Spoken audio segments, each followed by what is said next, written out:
Hello, my name is Chris Bieber and I am the owner of an online hunting and camping store. The name of my website is gothuntinggear.com. Today I will be explaining to you how to properly gut a deer.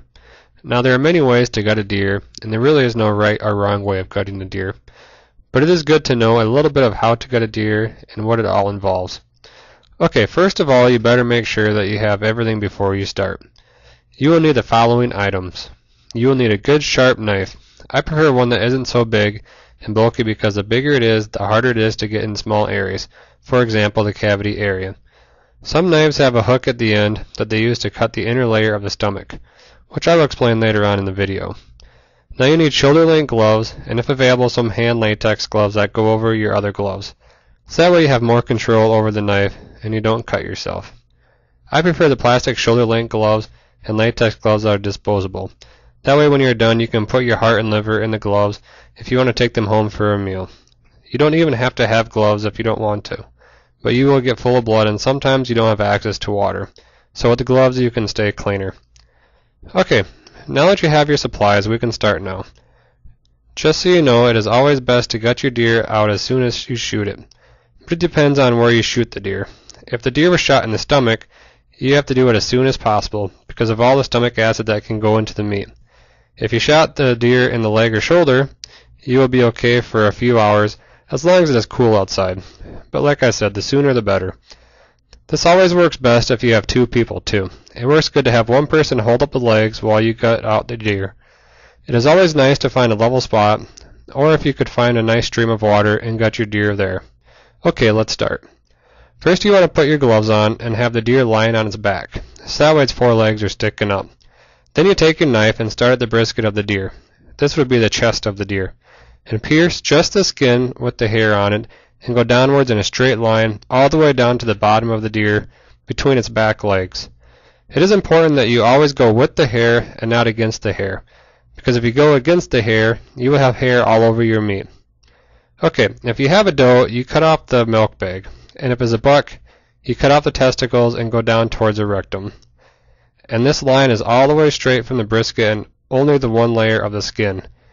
Now have your other person lift up the back legs, and you should now take your knife and cut all the way around the rectum until it is loose all the way around.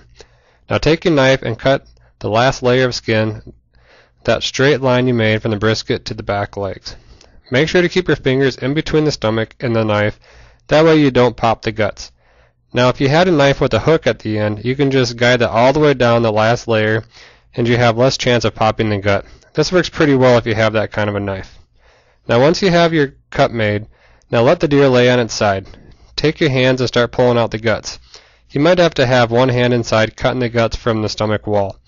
Once you start pulling by the rectum area, pull out slowly and the rectum should come right out, as long as you cut around it on the outside.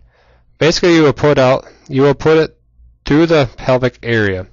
Now if you are having troubles getting the bladder and rectum out, you can take a knife and cut through the pelvic bone and split it in half. I don't recommend this because you will break the tip of your knife. This only works well if you have an old knife or if you have a small hatchet. Some people might split the pelvic area too if you don't have access to cool your deer down right away while it hangs.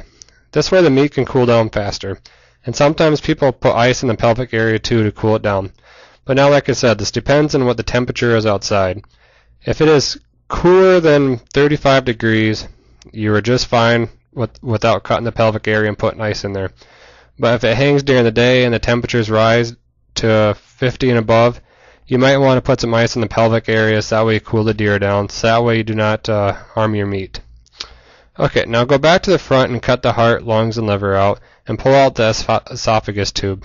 You will have to use both hands inside the cavity area to pull and cut these out. Okay, you should have everything out, so now you can flip the deer on its stomach and let the blood drain out. It is always best to somehow hang the deer up from its head and let it drain that way. If you want your heart and liver now, it is a good time to put them in your hand and pull your glove off. Pull your sleeves off so that way they go inside out, and now you have a bag for your heart and liver. Make sure not to leave any of your rubber gloves behind because it is not good for the wildlife to chew on. Besides, it is littering also. Well, you are all done now, and now you know how to gut your own deer.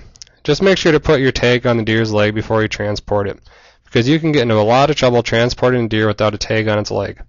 Thank you for listening to me on how to gut a deer, and I wish you the best of luck this hunting season. Don't forget to check out my website at gothuntinggear.com, because I carry a great line of hunting knives that are made for gutting a deer. You can also save up to 45% off the MSRP on all my hunting gear and camping supplies.